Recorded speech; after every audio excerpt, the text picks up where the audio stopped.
അന്നൊരു രാത്രിയായിരുന്നു. പാതിരാത്രി ഒരു സ്ത്രീ വിജനമായ തെരുവിലൂടെ തനിച്ചു നടന്നുപോയിക്കൊണ്ടിരിക്കുന്നു. റോഡ് ശൂന്യമാണ്. പക്ഷെ അവൾ തനിച്ചായിരുന്നില്ല. ഹുഡിയും മുഖംമൂടിയും ധരിച്ച ഒരാൾ തൊട്ടുപുറകിൽ അവളെ പിന്തുടരുന്നുണ്ടായിരുന്നു. നിമിഷങ്ങൾക്കകം അയാൾ അവളുടെ അടുത്തെത്തി അവളെ തട്ടിക്കൊണ്ടുപോയി വിജനമായ ഒരു മുറിയിലേക്ക് വലിച്ചിഴച്ചു. ഈ മൽപ്പിടുത്തത്തിനിടയിൽ അടുത്തുകൂടി നടന്നുപോയിരുന്ന അന്ധനായൊരു പയ്യൻ ആ ബഹളമൊക്കെ കേൾക്കുന്നുണ്ടെങ്കിലും അയാൾ അതൊന്നും ഗൗനിക്കാൻ നിന്നതേയില്ല. മൈൻഡ് ചെയ്യാതെ മുന്നോട്ടേക്ക് നടന്നു നീങ്ങി. ഇവിടെയാണ് ക്ലോസ് യുവർ ഐസ് എന്ന ചലച്ചിത്രം ആരംഭിക്കുന്നത്. രസകരമായ ചലച്ചിത്രത്തിന്റെ വിശദമായ കഥയിലേക്ക് പോകുന്നതിന് മുമ്പ് സിനിമാ കഥകൾ കേൾക്കാൻ ഇഷ്ടപ്പെടുന്ന പുതിയ കൂട്ടുകാരുണ്ടെങ്കിൽ നമ്മുടെ ചാനൽ ഒന്ന് സബ്സ്ക്രൈബ് ചെയ്യണേ. കൂട്ടുകാർക്ക് ഷെയർ ചെയ്തു കൊടുക്കുകയും കമന്റ് ചെയ്യുകയും ലൈക്ക് ചെയ്യുകയും ഹൈപ്പ് ചെയ്യുകയും ചെയ്യൂ. നമുക്ക് കഥ തുടരാം. അടുത്ത ദിവസം തട്ടിക്കൊണ്ടുപോകപ്പെട്ട ആ സ്ത്രീയെ കൈകൾ ബന്ധിച്ച നിലയിൽ ഒരു മുറിക്കുള്ളിൽ മരിച്ച നിലയിൽ കണ്ടെത്തി. പോലീസ് സ്ഥലത്തെത്തി അന്വേഷണം ആരംഭിച്ചു. പുറത്ത് മഞ്ഞു വീഴുന്നുണ്ടായിരുന്നു. ആ കൂട്ടത്തിൽ പോലീസ് ഓഫീസർ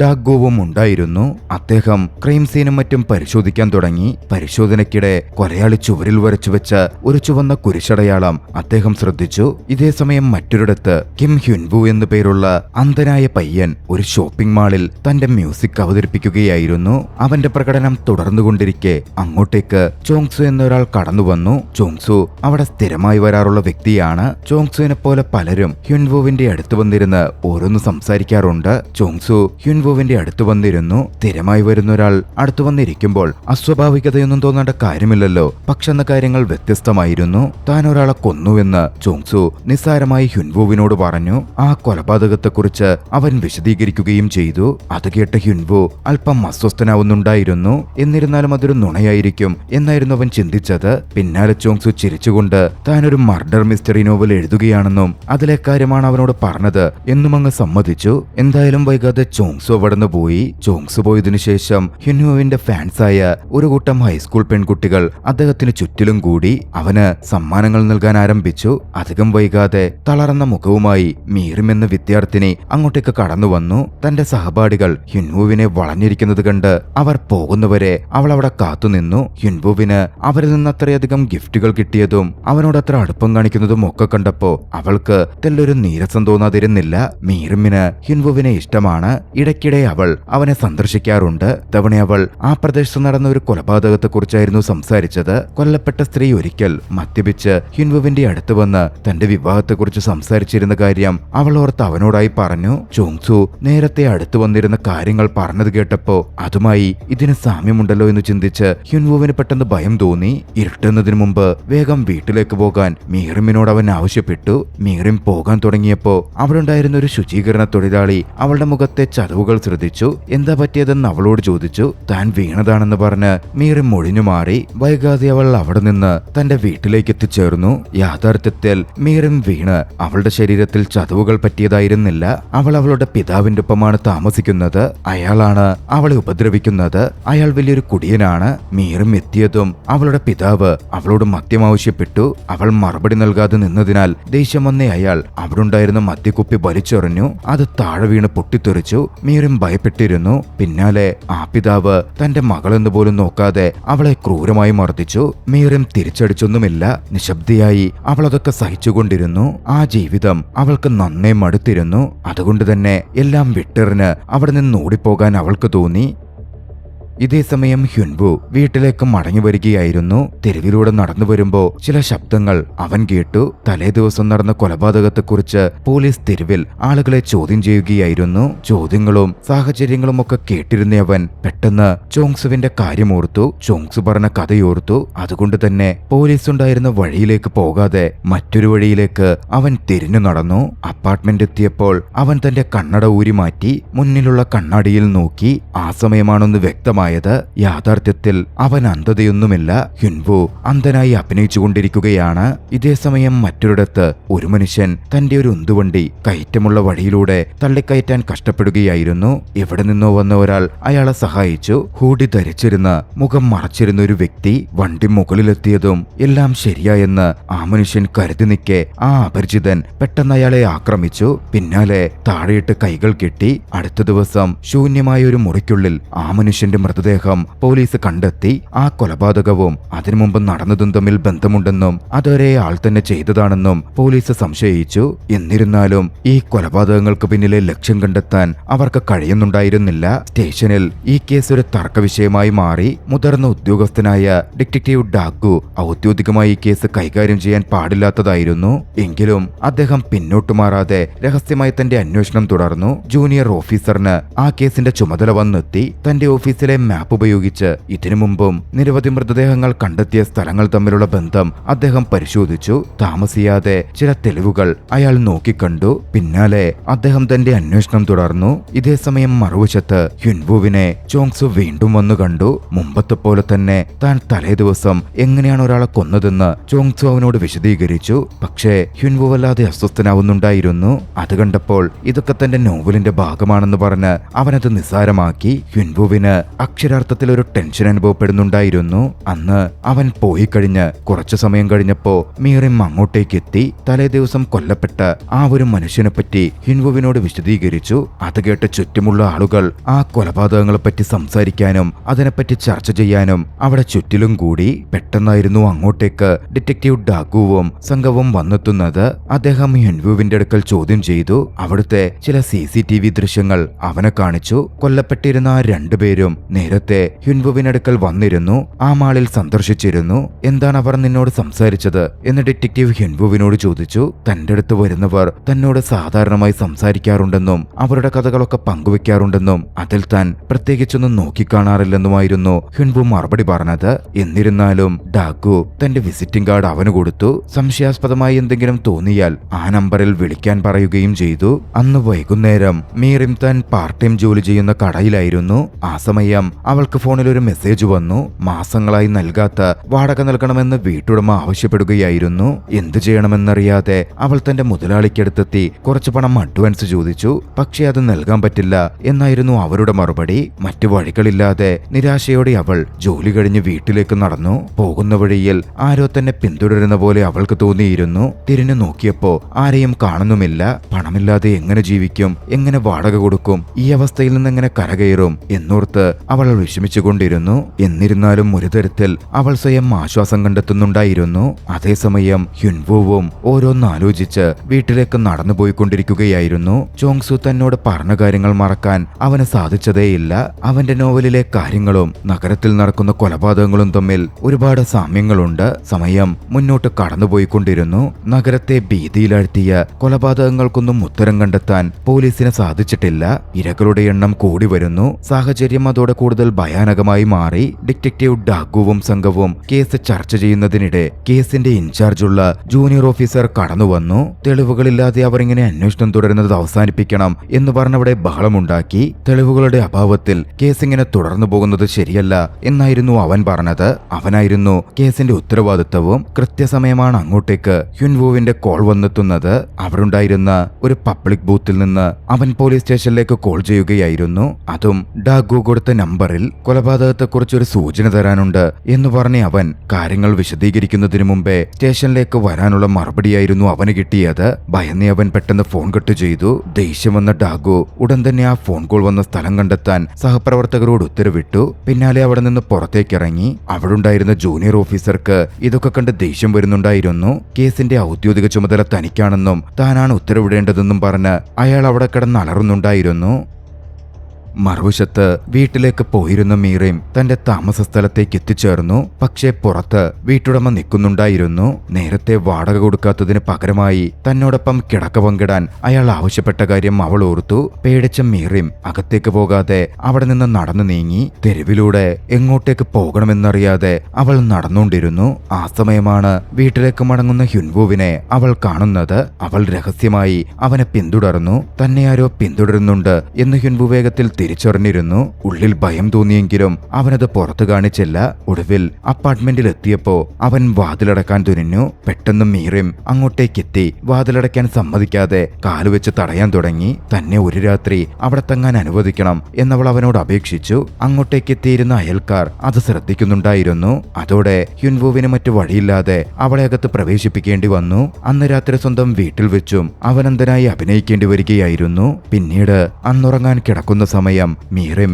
ഹ്യുൻവുവിനോടുള്ള തന്റെ പ്രണയം തുറന്നു പറഞ്ഞു. ഷോപ്പിംഗ് സെന്ററിൽ അവൻ ആളുകളുടെ കഥകൾ കേൾക്കുന്ന രീതിയും അവന്റെ മനസ്സിന്റെ ദയയും എല്ലാവരോടും അവൻ കാണിക്കുന്ന കരുണയും അവളെ ആകർഷിച്ചിരുന്നു. അവൾ അവന്റെ അടുത്തു ചെന്നിരുന്നു. ആ സമയം ഹ്യുൻവുവിന്റെ വിരൽ അവളുടെ ബ്രേസ്ലെറ്റിൽ കുടുങ്ങി. അത് തന്റെ അമ്മ നൽകിയ സമ്മാനമാണെന്നും വിവാഹം വരെ അത് ഊരരുതെന്ന് പറഞ്ഞിട്ടുണ്ടെന്നും അവൾ വിശദീകരിച്ചു. എന്തായാലും അന്ന് രാത്രി അങ്ങനെ കടന്നുപോയി. അടുത്ത ദിവസം രാവിലെ ഹ്യുൻവു വിളിച്ച പബ്ലിക് ഫോൺ ബൂത്ത് പോലീസ് കണ്ടെത്തി. അടുത്തുള്ള CCTV ക്യാമറ പരിശോധിച്ച് അവർ ബൂത്തിൽ കയറിയത് ആരാണെന്ന് തിരിച്ചറിയാൻ ശ്രമിച്ചു. മറ്റൊരിടത്ത് രഹസ്യമായ ഒരു മുറിയിൽ ഭയാനകമായ ചില കാഴ്ചകളുണ്ടായിരുന്നു. മേശപ്പുറത്ത് പലതരം കത്തികൾ അടുക്കി വെച്ചിരിക്കുന്നു. ചുവരുകളിൽ പഴയ ഇരകളുടെയും ഇനി കൊല്ലാൻ പോകുന്നവരുടെയും ഫോട്ടോകൾ പതിപ്പിക്കപ്പെട്ടിരിക്കുന്നു. ആ കൂട്ടത്തിൽ ഒരു ഫോട്ടോ ഉണ്ടായിരുന്നു, മീറിമിനെ അവളുടെ അച്ഛൻ മർദ്ദിക്കുന്ന ഫോട്ടോ. അതിനിടെ ഡാഗു ഷോപ്പിംഗ് സെന്ററിലേക്ക് എത്തി ഹ്യുൻവുവിനെ എതിരിട്ടു. ആ ഫോൺ കോൾ ചെയ്തത് ഹ്യുൻവുവാണെന്ന് CCTV ക്യാമറയിലൂടെ ഡാഗു മനസ്സിലാക്കി കഴിഞ്ഞിരുന്നു. എന്തിനാണ് കോൾ ചെയ്തത് എന്ന മട്ടിൽ ഹ്യുൻവു ചോദ്യം ചെയ്യാൻ തുടങ്ങിയപ്പോ ആദ്യം അവൻ അത് നിഷേധിക്കാൻ ശ്രമിച്ചു. പക്ഷേ തെളിവുകളടക്കം അയാൾ അത് വിശദീകരിച്ചപ്പോ ഹ്യുൻവുവിന് സത്യങ്ങൾ നിഷേധിക്കാനാവുമായിരുന്നില്ല. ഡാഗു അവന്റെ ഡിസബിലിറ്റി കാർഡ് ആവശ്യപ്പെട്ടു. ഹ്യുൻവു അത് എടുത്തുകൊടുത്തു. അതിലെ വിശദാംശങ്ങൾ അയാൾ പരിശോധിക്കാൻ തുടങ്ങി. അവന് കാഴ്ചയുണ്ടോ എന്ന കാര്യം കൃത്യമായിട്ടറിയാൻ അവന്റെ കണ്ണുകളിലേക്ക് വരെ അയാൾ ഉറ്റുനോക്കി. അന്ന് കുറച്ചു കഴിഞ്ഞപ്പോ ചോങ്സു അങ്ങോട്ടേക്ക് വന്നു. ചോങ്സു ഹ്യുൻവുവിനടുക്കൽ എന്തിനാണ് പോലീസ് വന്നത്, എന്താണ് ചോദിച്ചതെന്ന് തിരക്കി. ഹ്യുൻവുവിന് ഉള്ളിൽ ഭയം തോന്നുന്നുണ്ടായിരുന്നു. അതുകൊണ്ട് തന്നെ അവൻ സത്യം പറഞ്ഞില്ല.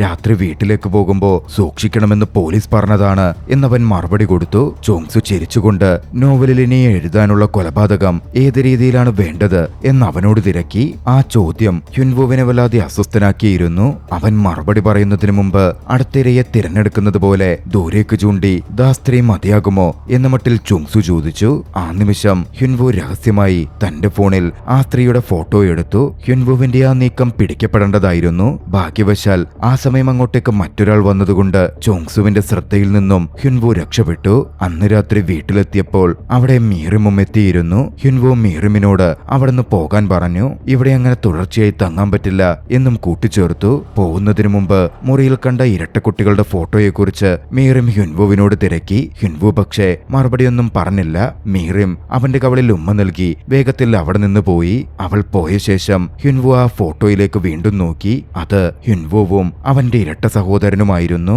യഥാർത്ഥത്തിൽ അവന്റെ ഇരട്ട സഹോദരനായിരുന്നു ബ്ലൈൻഡ് ആയിട്ടുണ്ടായിരുന്നത്. തന്റെ സഹോദരനെ പറ്റി അവനൊരു നിമിഷം ആലോചിച്ചു. അന്ധനായിരുന്ന അവനെ കുട്ടിക്കാലത്ത് കുട്ടികൾ ഒരുപാട് ബുള്ളി ചെയ്യുമായിരുന്നു. ഓർമ്മയിൽ നിന്നുണർന്നപ്പോഴാണ് മീറിം തനിക്കായി ഭക്ഷണമൊക്കെ ഉണ്ടാക്കി വെച്ചാണ് അവിടെ നിന്ന് പോയിരിക്കുന്നത് എന്നവൻ ശ്രദ്ധിച്ചത്. അവൻ ആ ഭക്ഷണമൊക്കെ എടുത്തു നോക്കി. ചെറിയൊരു സന്തോഷം അവന് തോന്നാതിരുന്നില്ല.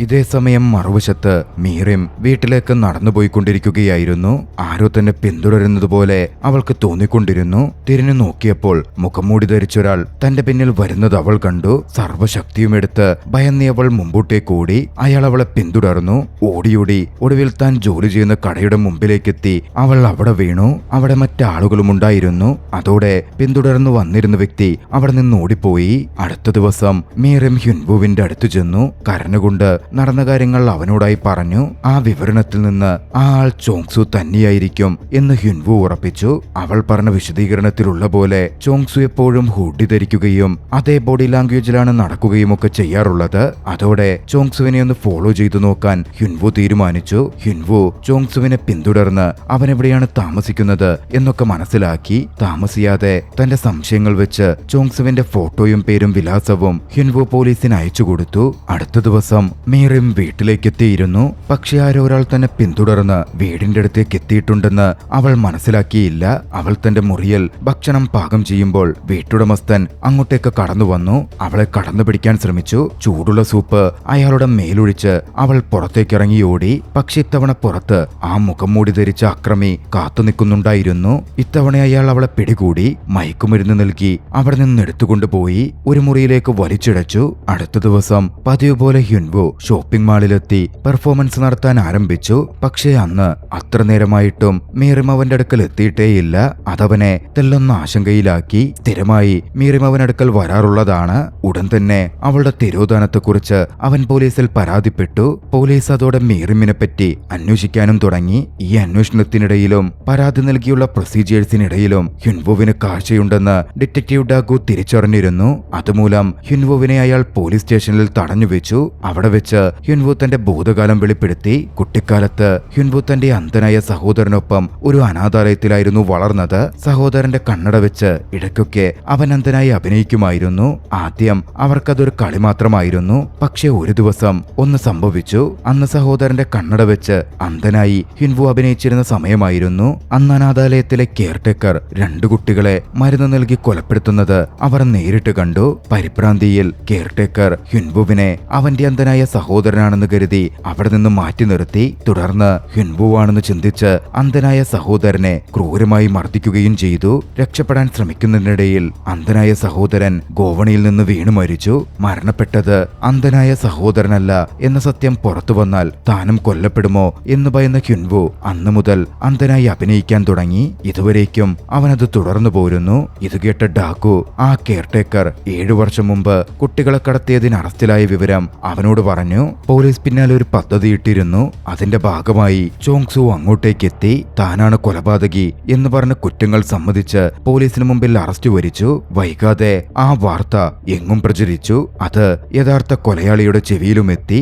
ഇതേ സമയം മുറിക്കുള്ളിലായിരുന്ന മീറിമിന് ബോധം തെളിഞ്ഞിരുന്നു. ഒരു തരത്തിൽ സ്വയം മോചിതയായി അവൾ അവിടെ നിന്നിറങ്ങി പുറത്തേക്കോടി. പക്ഷേ രക്ഷപ്പെടാൻ സാധിച്ചില്ല. അവളെ പിടികൂടിയിരുന്ന അതേ അക്രമി വീണ്ടും അവളെ പിടികൂടി അകത്തേക്ക് കൊണ്ടുപോയി കെട്ടിയിട്ടു. അതേസമയം പോലീസ് സ്റ്റേഷനിൽ നിന്ന് പുറത്തിറങ്ങിയ ഹ്യുൻവു ചോങ്സു പണ്ട് പറഞ്ഞ ഒരു കാര്യം ഓർത്തെടുത്തു.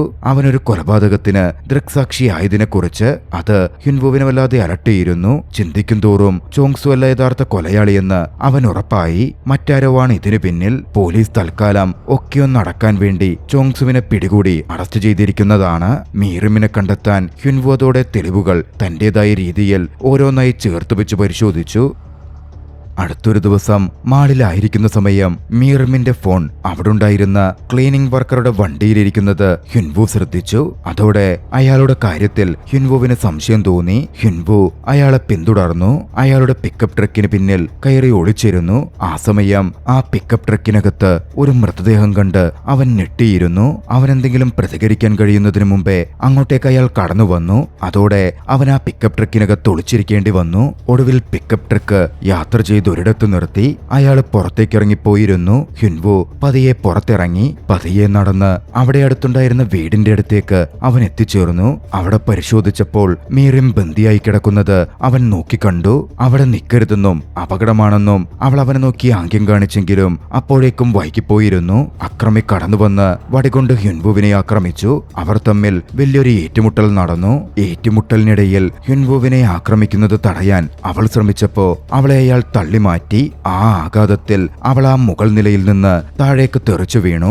മുന്നിൽ കണ്ട ഒരു ചങ്ങലയിൽ കയറി അവൾ ശക്തമായി പിടിച്ചു. പക്ഷെ ആ ചങ്ങലയിൽ അവൾ തൂങ്ങിപ്പിടിച്ചപ്പോൾ ആ ചങ്ങല വലിഞ്ഞ് അത് ആക്രമിയുടെ കഴുത്തിൽ കുരുങ്ങിയിരുന്നു. താഴേക്ക് വീഴാതെ ജീവൻ നിലനിർത്താൻ അവൾ തൂങ്ങിക്കിടക്കും തോറും അക്രമിയുടെ കഴുത്തിനെരിഞ്ഞുകൊണ്ടിരുന്നു. ഒടുവിൽ ശ്വാസം കിട്ടാതെ അക്രമി കൊല്ലപ്പെട്ടു. വൈകാതെ അവർ വിവരം പോലീസിൽ അറിയിച്ചു. പോലീസ് എത്തി ബാക്കി കാര്യങ്ങൾ ചെയ്യാൻ തുടങ്ങി. ഹ്യുൻവുവും മീറിമും പുറത്തിറങ്ങി. അവർ അവിടെ നിന്ന് കൈകൾ കോർത്തുപിടിച്ച് നടന്നു നീങ്ങി പോവാൻ ആരംഭിച്ചു. ആ ദൃശ്യങ്ങളിൽ ചലച്ചിത്രം അവസാനിക്കുകയാണ്. രസകരമായ ഈ ഒരു ത്രില്ലർ ചലച്ചിത്രം നിങ്ങൾക്കിഷ്ടമായെങ്കിൽ വീഡിയോ ലൈക്ക് ചെയ്യുക. അഭിപ്രായങ്ങളും നിർദ്ദേശങ്ങളും കമന്റുകളിൽ രേഖപ്പെടുത്തുക. കഴിയുമെങ്കിൽ ചാനൽ സബ്സ്ക്രൈബ് ചെയ്തും കൂട്ടുകാർക്ക് ഷെയർ ചെയ്തു കൊടുത്തും ഞങ്ങളെ സപ്പോർട്ട് ചെയ്യുക. അടുത്ത എപ്പിസോഡിൽ മറ്റൊരു മികച്ച ചലച്ചിത്രവുമായി നമുക്ക് കണ്ടുമുട്ടാം. അതുവരെ ബൈ.